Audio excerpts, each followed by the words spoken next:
മനുഷ്യാസ്ഥികൂടം.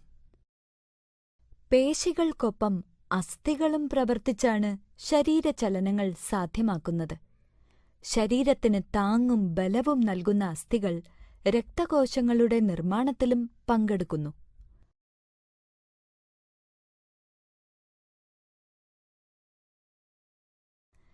മനുഷ്യശരീരത്തിലാകെ 206 അസ്ഥികളുണ്ട്. ഇതിൽ ശരീരത്തിന് ചട്ടക്കൂട് നൽകുന്ന അസ്ഥികളും ചലനത്തിന് സഹായിക്കുന്ന അസ്ഥികളുമുണ്ട്. ശരീരത്തിന് ചട്ടക്കൂട് നൽകുന്ന അസ്ഥികളാണിവ.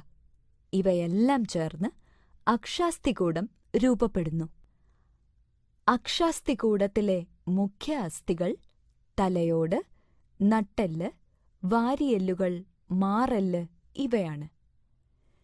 തലയോട് തലച്ചോറിനെ പൊതിഞ്ഞ് സംരക്ഷിക്കുന്നു. ഇതിൽ 29 അസ്ഥികളാണ്.